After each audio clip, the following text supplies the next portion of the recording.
Hey, Dave Taylor here. I'm going to show you how to play Little Wing, the classic Hendrix tune. So we're going to start out on the 12th fret with this third finger barring the three high strings, the third, second, and first string of the 12th fret, and then the second finger will come up here and hit the 6th string, 12th fret. And we're actually going to block out the 4th and the 5th strings. So we get this little E minor chord up here at the 12th fret.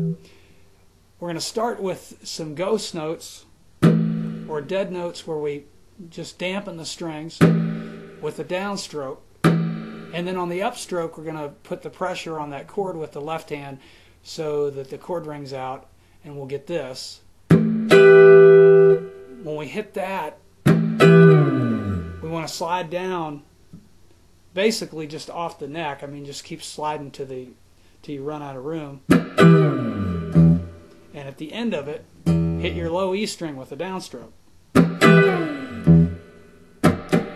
Then we got that down up with the dead strings. I'm just dampening the strings. So far we have. Alright, next we're going to play the open A string and hammer to the 2nd fret. And then the open G string, which is your 3rd string.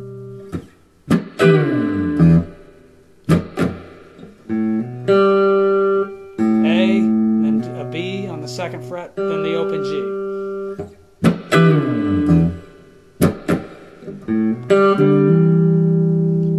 Here's our next shape. We're going to bar the 5th fret of the 5th and 4th strings and play that double stop shape right there. So that's the 5th fret on the A and the D string. And then we're going to hammer with the 3rd finger on the 5th string 2 frets higher up here on the 7th fret. Now the hard part about this, when I was learning how to play Little Wing many years ago, I really struggled with hammering that note and continuing to have that 4th string note that's underneath it ring, where we had just played that double stop on the 5th fret of the 4th and 5th string, and then when we hammer we don't want to lose that 4th string, so we want it to keep ringing underneath the 5th string. So that's something you'll have to work on.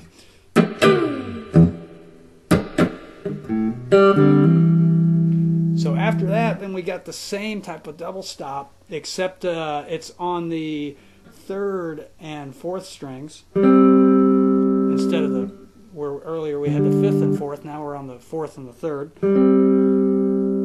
So we're going to play that twice, and then we're going to hammer in the same manner that we did on the previous shape. So we're hammering to the 4th string this time, 7th fret.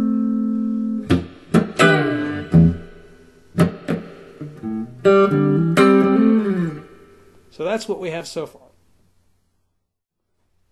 Next, we're going to slide with the thumb. This is pretty difficult if you're not used to using your thumb, so you'll have to really practice this. But Hendrix had this huge, super long thumb. You can see it if you look at old pictures of him. And for him, it was really nothing to it to reach over and grab that note. For me, I remember my thumb being sore probably for about a month when I started playing Little Wing, because I wasn't used to using the thumb so much. But now it's become quite easy with a lot of practice. So we're going to hook the thumb to the low E string on the 1st fret, and you're going to slide to the 3rd fret. So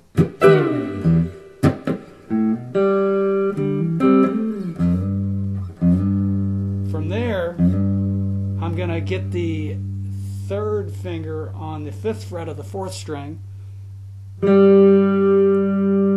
I'm going to play that in unison with the open 3rd string. Both those notes, the 4th fret, I'm sorry, the 4th string, 5th fret, and the 3rd string open note are the same note, but it creates kind of a nice sound to have them ringing together. It's a very full sound. So we want to slide from back here like we did earlier, then catch those 2 notes, and then this is the hard part. You're going to catch a bar on the 3rd fret of the 2nd and 1st strings. So we're getting that double stop right there. And then I have to do that. It's really hard for me to do slow. When I do it up to speed, it's not so bad, but I have to hammer with my pinky on the 1st string, 5th fret, and then pull off again back to that bar, back to that 3rd fret. So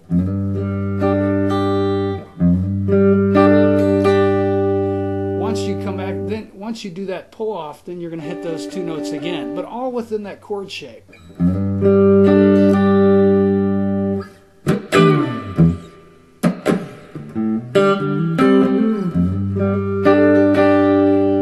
From here, I want to fall into this major chord, this G major chord shape that hopefully you're familiar with. I'm still going to keep my thumb here, and I'm going to do the 3rd and 4th strings. Here I have the 5th fret here with the 3rd finger and the 4th fret of the 3rd string with the 2nd finger. Then a little hammer-on with my pinky on the 5th fret of the 3rd string. Then that's just with my pinky lifting up. I'm getting these notes within that chord shape. 3rd string, so at 5th fret, 4th fret, 5th fret, 4th fret on the 3rd string, and then 5th fret on the 4th string, but it's all happening within that chord shape. So the pinky's going back to the 2nd finger here. Hopefully you can see that.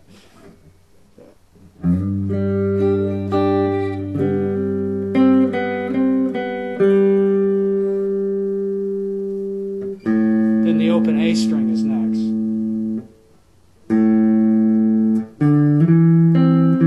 So it gives me time, that open string gives me time to get up into this new positioning, because I was here, now I'm going to be here in the 5th fret positioning.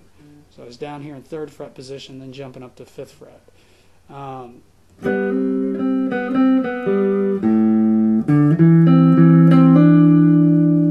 So here I go. Oh, there's that open string. The 5th fret of the same string, of the A string. Then the 7th fret.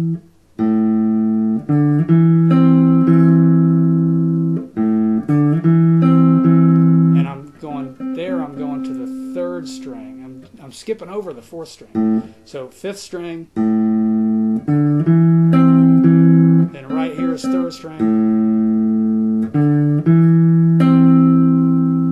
and that's the 5th fret of the 3rd string. And I'm actually even barring the 4th string, which is good, because if I screw up and my pick hits the 4th string, it's still going to sound good.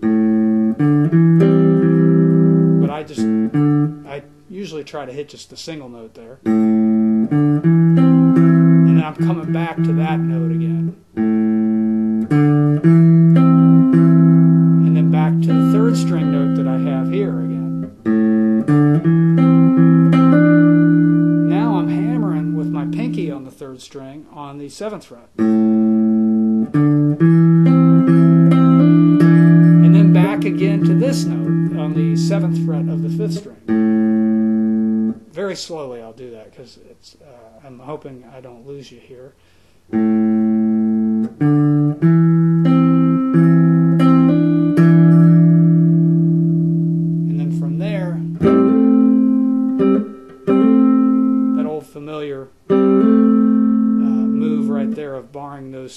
strings, the 4th and 3rd strings, on the 5th fret, and then hammering on the 4th string, 7th fret, with the 3rd finger.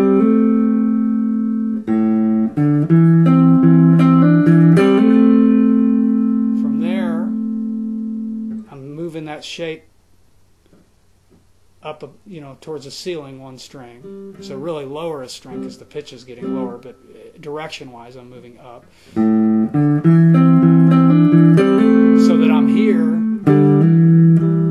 and that's on the 5th and 4th strings with the bar on the 5th fret. And I hammer with the 3rd finger to the 5th string, 7th fret. And then I hit those 2 notes again with that finger still down.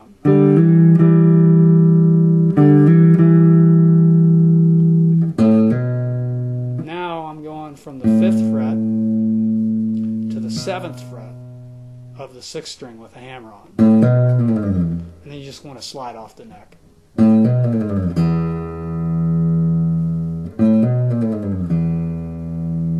from here, then the open E string, the low E. At this point, I'm going to come up here with this shape on the 3rd and 2nd strings, on the G and the B strings. And I have 7th fret on the 3rd string, and I have 8th fret on the 2nd string. You can see my fingers are 1st finger and then 2nd finger. And then my pinky is going to hammer and then pull off. So it's a hammer-on pull-off. So I'm hammering to the 10th fret of that 2nd string and then pulling back off to the 8th fret.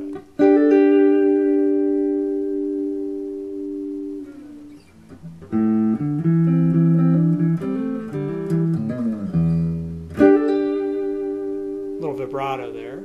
And then, so here on the 7th fret, 5th string, twice, and then the 10th fret with the pinky. To our bar, or our double stop bar on the 7th fret this time of the 4th and 3rd strings. And then hit it again. So you're going to hit it twice on that bar. The second time you're going to hammer with that 3rd finger on the 4th string. 9th fret. And then back to the bar. Down those notes you came up, 10th fret with the pinky, 5th string, and then back to the 7th fret with the index finger, 5th string. And then on the actual recording, I think there's a space in there where he kind of pauses, but I accidentally, years ago, when I was playing this, hit the open A string in that space, and I thought it sounded good, so I kept it in there. So I do this, and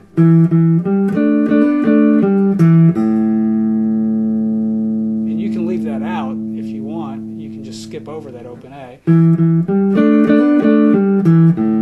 It's up to you, but then the next note that we do play is going to be the 7th fret, 6th string.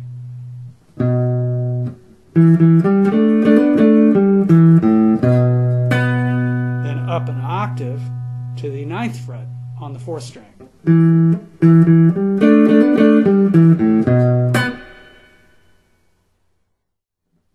So from the octave, from the low B to the octave, the next thing is this little minor add 9 chord shape here. This is actually a functioning as a B minor add 9. And I've got a bar on the 7th fret of the 3 high strings, the 3rd, 2nd, and 1st string. And then I'm adding my 3rd finger to the 9th fret of the 1st string. So I get these 3 notes. So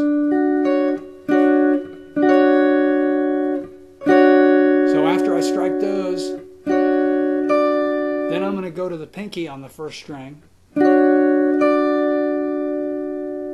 on the 10th fret, and then back to the 9th fret.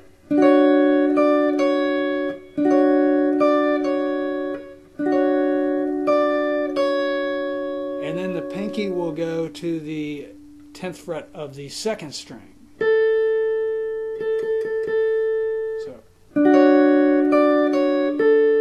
and then back to the chord. Well, this time it's just going to be a B minor. It's all just 3rd, 2nd, 1st string barred on the 7th fret. Oops. So from the octave shape, we're going to do, it's going to go like this.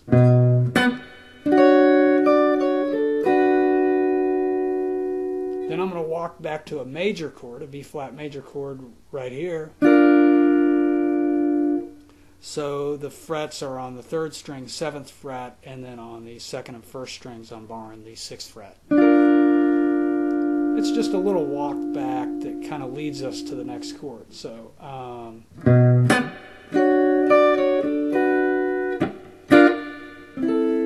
next chord is going to be an A minor, barring the 5th fret on the 3 high strings.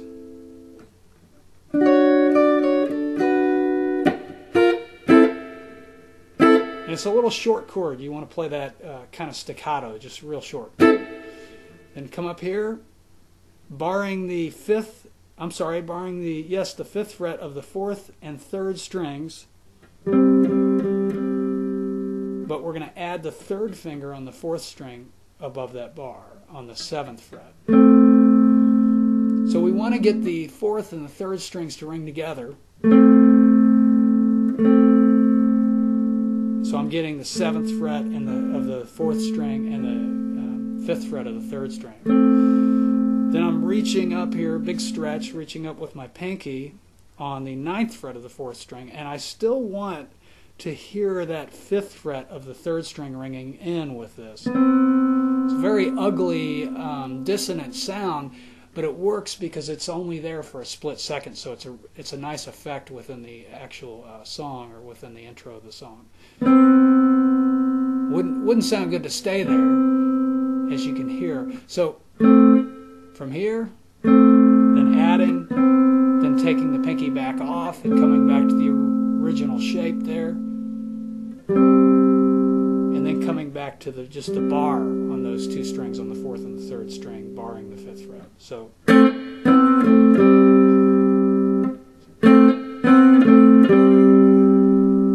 now I'm going to go to the 8th fret of the 5th string and the 5th fret of the 4th string to get a couple of some more really ugly sounding notes. But once again, this is going to work really well within the context of the tune. And then I'm going to come back to the 3rd finger right there on the 7th fret.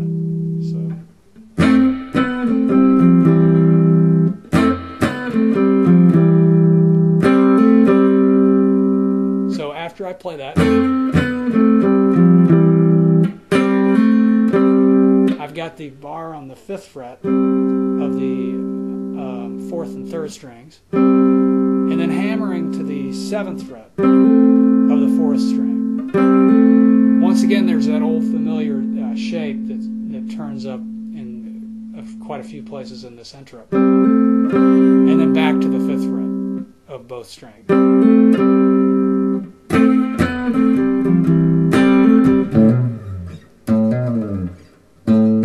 Then 5th fret on the 6th string, hammering to the 7th fret of the 6th string.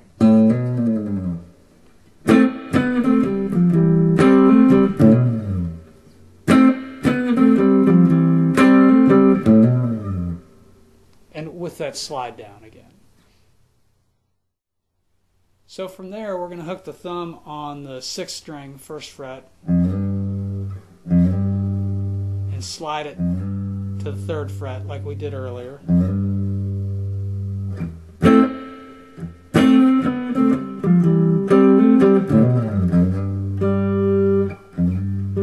Then just like we did earlier, once again we've got the 5th fret of the 4th string with the open note on the 3rd string being played in unison.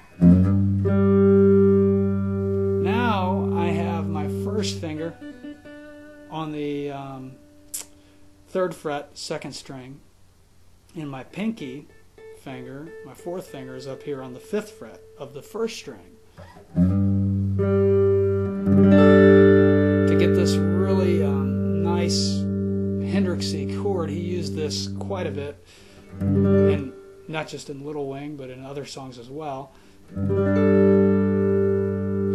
What I end up with in this chord is I end up with the 3rd fret on the 6th string, a dampened or blocked out 5th string, the 5th fret on the 4th string, the open note on the 3rd string, the 3rd fret on the 2nd string, and then the 5th fret on the 1st string with the pinky. This is the hard part. You've got to take this chord shape and slide it up without disrupting the notes. You want everything to keep ringing, and the optimum goal would be to have even this 3rd string that was open within this chord to continue to ring as an open note, which is not so easy to do. I'm kind of 50-50 on that. Sometimes I get it, sometimes I don't. Nobody else really notices except me, but from there,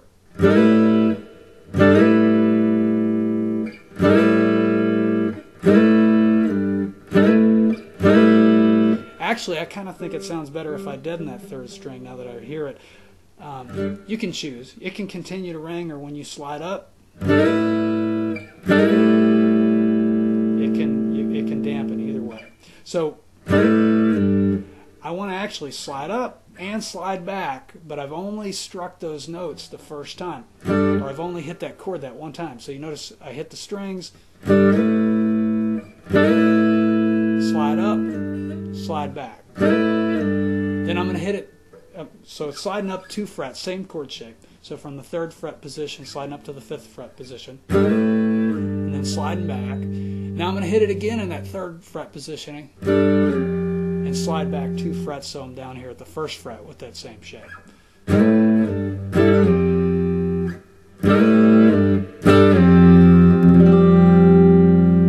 Now that shape, it does sound nice to have that open G ring in there. I'm not so certain about up here in the 5th fret positioning, but it sounds real nice here in the 1st fret positioning. So we got hit it on the 3rd fret, slide back, hit it here, slide back to the 1st fret. This next part, I am not so sure I do it like Hendrix, because I learned this song so long ago, and I've sort of evolved how I play it over the years. But this is what I tend to do. I come in here to the C chord, and he does something along these lines. He's definitely using some type of C chord. So, and instead of using, I like this C chord. Here's the old typical C chord that everybody learns starting out on the guitar. And I do that C almost, but the only difference is I add my pinky here on the 1st string, 3rd fret. So the fret numbers for the C chord are going to be starting from the 5th string, because we don't play the 6th. From the 5th string down to the 1st, we're going to have 3, 2, open, 1, 3.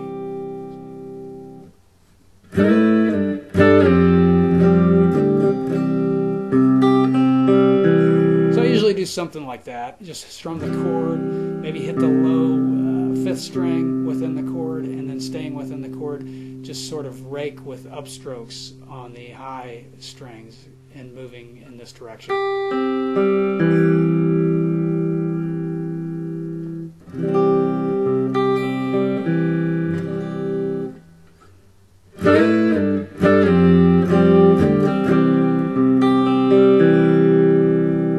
And then come up here for a power chord on the 5th fret positioning on a D power chord. So I got 5th fret, 7th fret, 7th fret, 5th fret on the 5th string, then on the 4th and 3rd strings I have the 7th fret. Some people play it like this, some people prefer to bar, whatever works for you. So hit that power chord. It looks like I'm hitting all 6 strings, but I'm not. Well, I am, but I'm blocking the 1st, 2nd, and the 6th strings here, so don't let that confuse you. That's just really a better way to do it, to dampen all those other strings, as opposed to just trying to hit the 3 strings you want to hear. Then I can really dig in. So back here.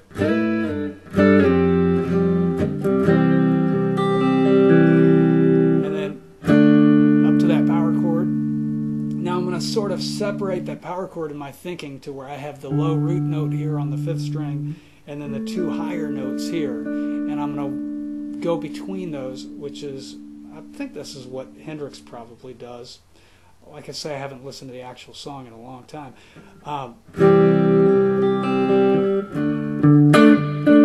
So root, high notes, root, high notes, root, again. So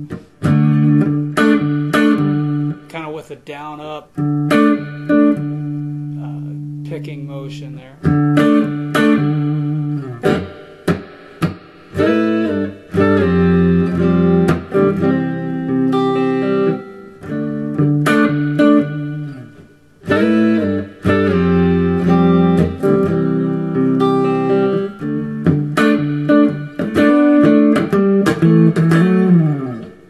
That's our ending for the intro. So here I'm coming up to a bar on the 7th fret on the 2 inside strings, 3rd and 4th strings, hammering to the 9th fret of the 4th string, and then coming back to just the bar on those 2 notes with the down up. So down, stroke, hammer, and then down up just on the bar. And then the 10th fret of the 5th string. And when you hit that, you can even get that note in there as well on the 7th fret of the 4th string. So you get sort of that nice dissonance, or you can just play that note by itself, whatever works for you there.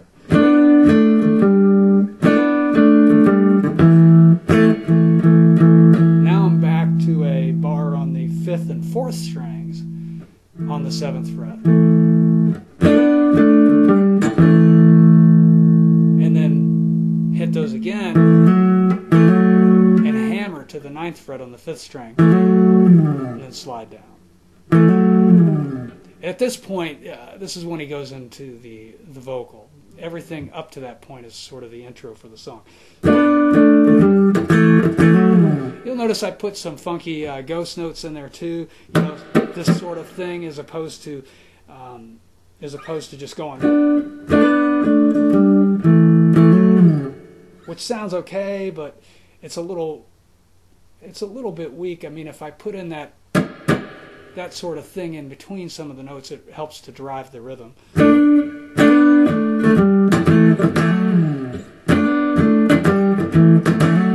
The key is just to be loose and not really play it exactly the same way twice.